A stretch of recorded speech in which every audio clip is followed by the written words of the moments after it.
கிறிஸ்தவர்களாகிய நாம் எப்படி பிரச்சனைகளை கையாளுவது, எப்படி உபத்திரவங்களை அணுகுவது, அதான் பார்த்து வருகிறோம்.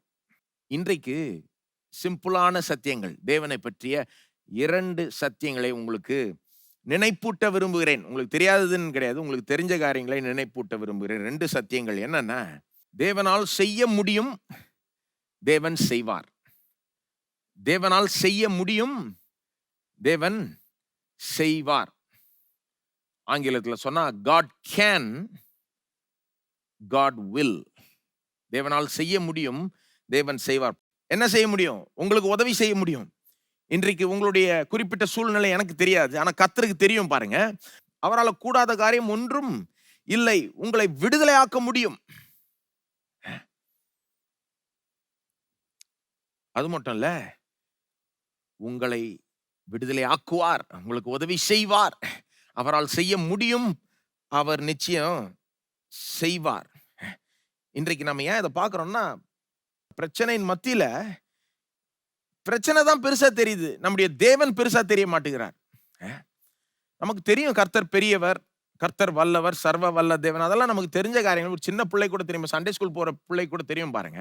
ஆனா என்ன ஒண்ணுன்னா, நமக்கு இந்த தெரிஞ்ச சத்தியங்களே பெரிய பிரச்சனையில இருக்கிறப்போ இதை மறந்துடுறோம். சில நேரம் அந்த நேரத்தில் மறந்துடுறோம், பெருசா நினைக்கிறது இல்லை. பிரச்சனை தான் பெருசா தெரியுது, கர்த்தர் பெருசா தெரியல.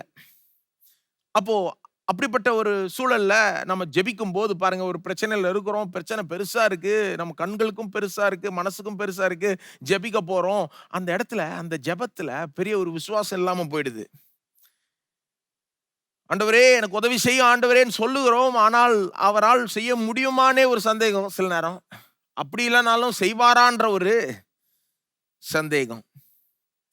அப்ப பாருங்க, அப்படிப்பட்ட சந்தேகம் நிறைந்த ஜெபத்துல ஒரு பெரிய பலன் வராது.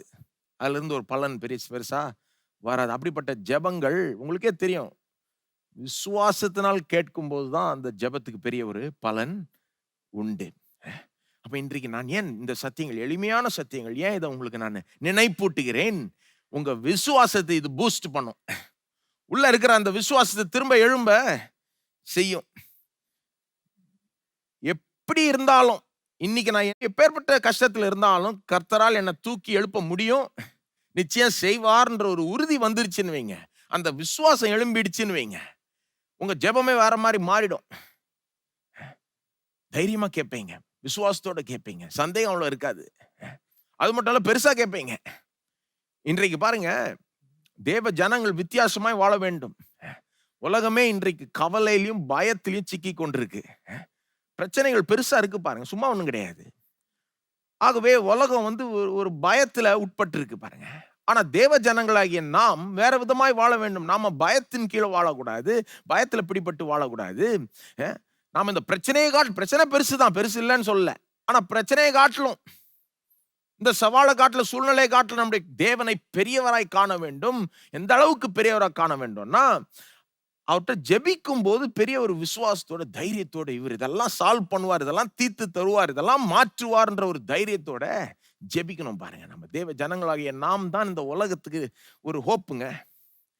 இன்றைக்கு உலகத்துக்கு பாருங்க எவ்வளவு கஷ்டத்துல இருக்கு உலகம். நம்ம நாடு எவ்வளவு பேர் தவித்து கொண்டிருக்கிறார்கள். யாரும் உதவி செய்ய முடியல, யாரும் இந்த பிரச்சனையை தீர்க்க முடியல. யாரால தீர்க்க முடியும்? நான் சொல்லுகிறேன், தேவனால் தீர்க்க முடியும், தேவனால் தீர்க்க முடியும். தேவ ஜனங்களாகிய நாம செய்ய வேண்டிய பங்கை செய்ய வேண்டும். என்ன செய்ய வேண்டும்? முதல்ல இதை நம்பணும்.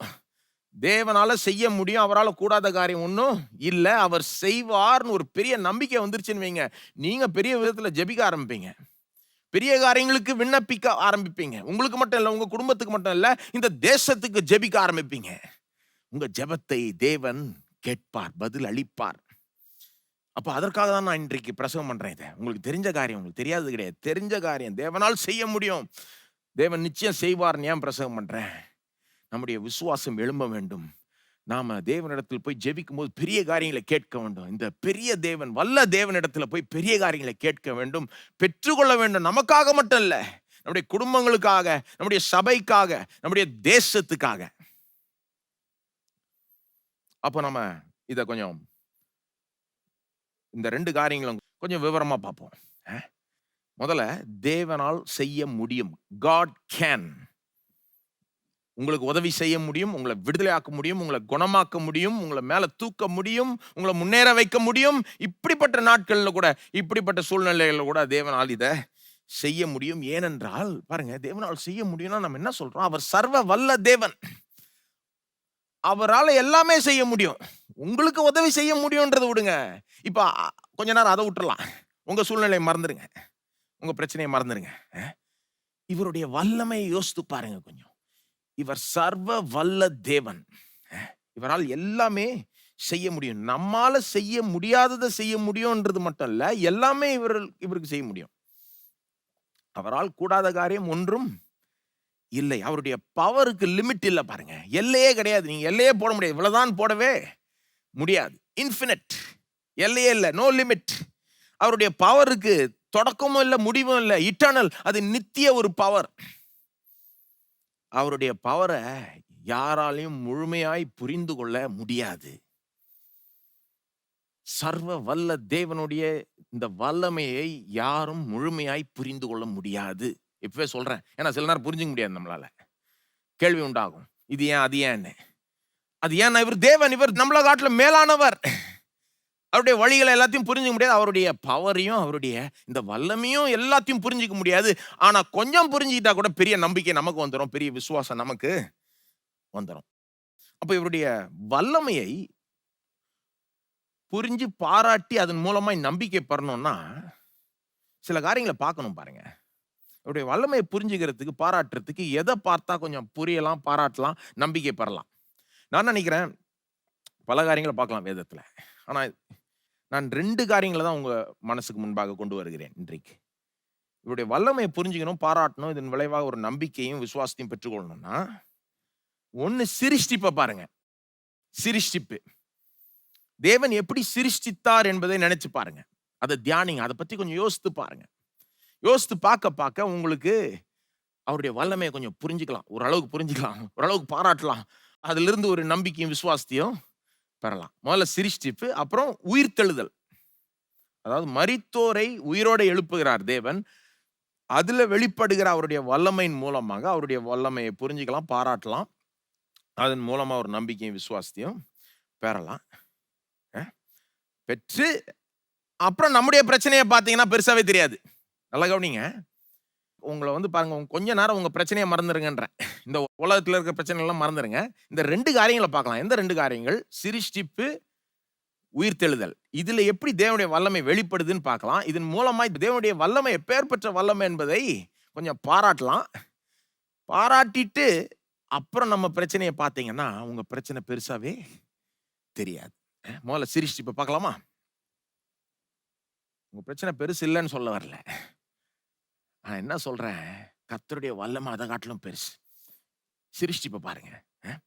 நாம கூட பாருங்க, ஜெபிக்கிறப்போ, கஷ்டமான சூழ்நிலையில் இருக்கிறப்போ எப்படி ஜெபிக்கிறோம்? சில நேரம் நீங்க ஜெபிச்சிருக்கீங்களா? நான் ஜெபிச்சிருக்கேன். அந்த மாதிரி, ஆண்டவரே வானத்தையும் பூமியும் உண்டாக்கினவரே, உம்மால கூடாத காரியம் ஒன்றும் இல்லை, இதை எனக்கு செய்யும்னு ஜெபிச்சிருக்கேன். நீங்க ஜெபிச்சிருக்கீங்களா? நமக்கு இயல்பா வருகிறது ஒரு காரியம் நினைக்கிறேன். அது என்னன்னு வேதத்திலே பார்த்தீங்கன்னா, தேவ ஜனங்கள் திரும்ப திரும்ப இப்படிதான் ஜெபிக்கிறதை நீங்க பார்க்கலாம். அதாவது அவங்க ஒரு பெரிய கஷ்டத்துல இருக்கும்போது, பெரிய ஒரு சவாலை சந்தித்து கொண்டிருக்கும் போது, ரொம்ப கீழே இருக்கும்போது எப்படி ஜெபிக்கிறாங்கன்னு பார்த்தீங்கன்னா, வேதத்திலே தேவ ஜனங்க நமக்கு ஒரு பேட்டர்னா காமிக்குது பாருங்க வேதமே. இப்படி ஜெபிக்கிறாங்க.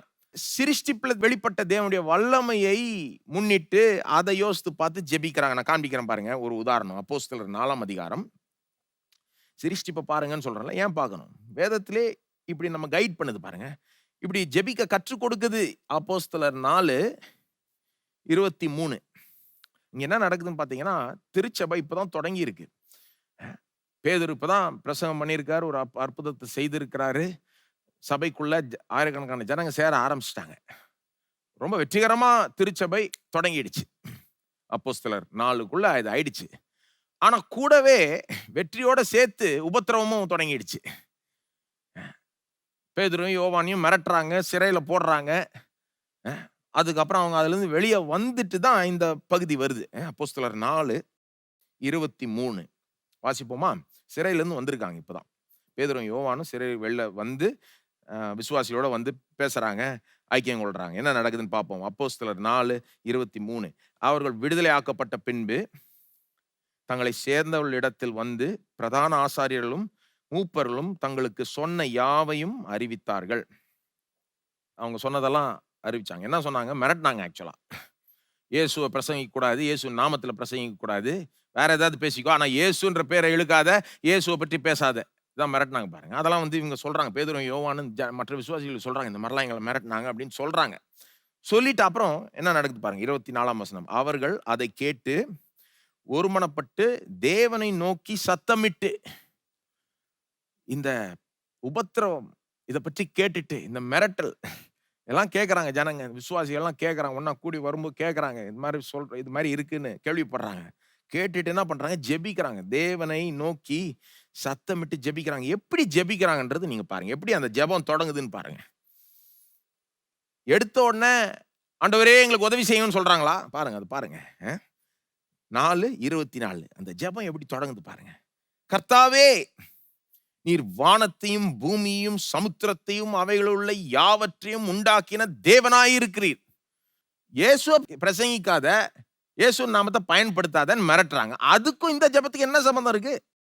பிரச்சனை ஒரு விதமா இருக்கு. பிரச்சனை என்னது?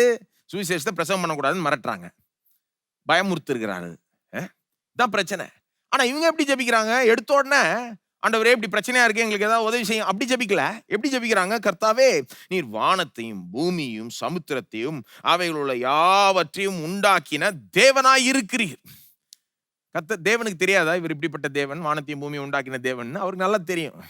அப்ப தேவனுக்கிட்ட பேசுறாங்க. என்னன்னு சொல்றாங்க? ஆண்டவரே, நீர் வானத்தையும் பூமியும் உண்டாக்கினீர். தேவனுக்கு நல்லா தெரியும். ஏன் இப்படி பேசுறாங்க? இவங்களுக்கே நினைப்பூட்டிக்கிறாங்க.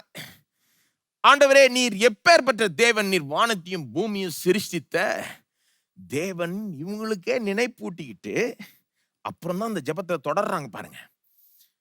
3-4 வசனம் கழிச்சு தான் விண்ணப்பமே வருது. ஆண்டவரே, அற்புதங்களை செய்ய ஆண்டவரேன்னு அப்புறம் தான் வரும். இப்ப வராது, முதல்ல வராது. ஏன் இதை காண்பிக்கிறேன்? நாம பிரச்சனையின் மத்தியில பாருங்க, சில நேரம் ஜெபத்துல எடுத்த உடனே பிரச்சனையில தொடங்குவோம். ஆண்டவரே இப்படி இருக்கு, ஆண்டவரே எனக்கு உதவி செய்யும். என்ன அங்க அது தப்பு கிடையாது. ஆனா என்ன அங்க சில நேரம் அது என்ன காண்பிக்குதுன்னா, நம்ம பிரச்சனை தான் பெருசா தெரியுது மனசுல. ஜெபத்துல போகும்போது கூட மனசுல பெருசா என்ன தெரியுது? பிரச்சனை தான் தெரியுது. நாம என்ன சொல்லுகிறோம்? சரி, அது சில நேரம் அப்படி ஜெபிச்சா ஓகே. ஆனா பொதுவா ஜெபத்துல போறப்போ யாரிடத்துல போகிறோம் என்பதை உணர வேண்டும். யாரண்டை போய் ஜெபிக்கிறோம் என்பதை உணர வேண்டும். வானத்தையும் பூமியும் உண்டாக்கின சர்வ வல்ல தேவன், இவரால் கூடாத காரியம் ஒன்றும் இல்லை. இப்படிதான் ஜெபிக்கிறாங்க பாருங்க. திரும்ப திரும்ப வேதத்துல சங்கீதம் 124 சங்கீதக்காரன் இப்படிதான் ஜெபிக்கிறான் பாருங்க. இப்படிதான் நம்புகிறான். நம்முடைய சங்கீதம் 124:8 நம்முடைய சகாயம் வானத்தையும் பூமியையும் உண்டாக்கின கர்த்தருடைய நாமத்தில் உள்ளது. நம்முடைய சகாயம் வெறும் கர்த்தருடைய நாமத்தில்னு சொல்ல, வானத்தையும் பூமியும் உண்டாக்கின கர்த்தருடைய நாமத்தில். அப்போ திரும்ப திரும்ப காண்பிக்கலாம். எத்தனையோ ஜெபங்கள் இப்படிதான் ஆரம்பிக்குது. எப்படி ஆரம்பிக்குது? கர்த்தாவே, தேவனே, நீர் வானத்தையும் பூமியும் உண்டாக்கினீர் அப்படின்னு தேவ ஜனங்கள் அதை எடுத்து சொல்றாங்க. அதை யோசித்து பார்க்கறாங்க, அதை தியானிக்கிறாங்க. ஏன்? அதை யோசிக்கிறப்போ தேவனுடைய வல்லமை நமக்கு வெளிப்படுது.